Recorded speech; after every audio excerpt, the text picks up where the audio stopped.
Donc j'apporte évidemment ma solidarité à Ahmed au nom des camarades de la lutte ouvrière. Je ne vais pas répéter tout ce qui a été dit. On sait tous pourquoi Ahmed est menacé de révocation. On le sait tous, on l'a tous compris. Ahmed, c'est un militant de la classe ouvrière. C'est un militant de base. C'est un militant qui aide les travailleuses et les travailleurs à relever la tête. Oui, c'est un militant qui sait où est notre force, notre radicalité, pour reprendre les mots de Fabien. Notre radicalité, notre force, elle est dans les entreprises, elle est dans notre militantisme, elle est dans nos mobilisations. Et le fait qu'Ahmed, il aide les salariés de la RATP à s'engager dans cette direction-là, bien sûr que la direction, elle ne peut pas l'accepter. Alors, bah oui, elle ne fera pas de cadeau.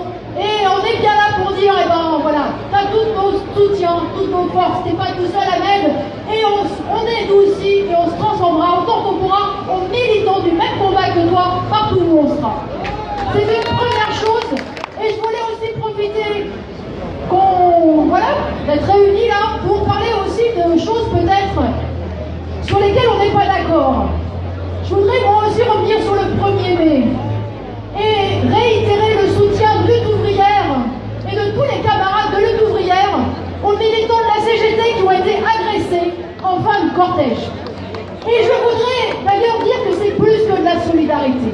Parce qu'en réalité, tous, autant que nous sommes ici, nous sommes visés exactement de la même façon. Parce que quand on attaque la CGT, on attaque une organisation ouvrière. C'est ça la réalité. Je ne dis pas qu'on n'a pas des accords. Oh, des désaccords, on en a. Et des engueulades, on en aura encore. Et moi j'en ai, avec les chefs syndicaux. J'en ai, et je dois dire que la bureaucratie syndicale qui passe son temps à organiser le dialogue social, ça me gonfle. Je pense que c'est pour ça qu'on en dirait les travailleurs. Ouais, pour autant, je tiens à dire que ces désaccords, ces discussions, elles sont légitimes, elles sont saines. On doit les avoir au sein de nos organisations ouvrières. Je pense que ce sont des discussions qui font avancer la démocratie ouvrière, qui font avancer la conscience des travailleurs, notre conscience politique, et au bout du compte, qui renforce notre combat, qui renforce nos organisations ouvrières. Mais j'insiste pour dire qu'il n'y a aucune excuse, aucune circonstance atténuante à accorder à ceux qui ont attaqué les militants à coups de barre de fer le 1er mai. Parce qu'ils ont agi avec des méthodes de facho, parce qu'ils renforcent nos ennemis, le patronat, tous ceux qui ont la haine des organisations ouvrières. C'est des gens qui sont hostiles à notre combat. Voilà la réalité. Alors, oui, notre radicalité, notre force est dans les entreprises, dans notre militantisme. Et ces organisations syndicales, elles regroupent précisément tous ceux qui veulent relever la tête, des militants comme Ahmed, comme nous tous ici. Ces organisations, il faut se battre pour elles ensemble. Et juste une dernière chose, c'est pas la police, c'est pas le tribunal bourgeois qui nous défendra de ces attaques.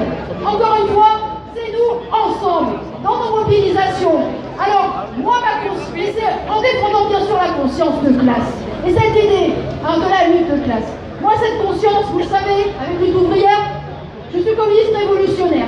Je pense que cette conscience, elle doit aller jusqu'au renversement de la bourgeoisie, le renversement de la capitale.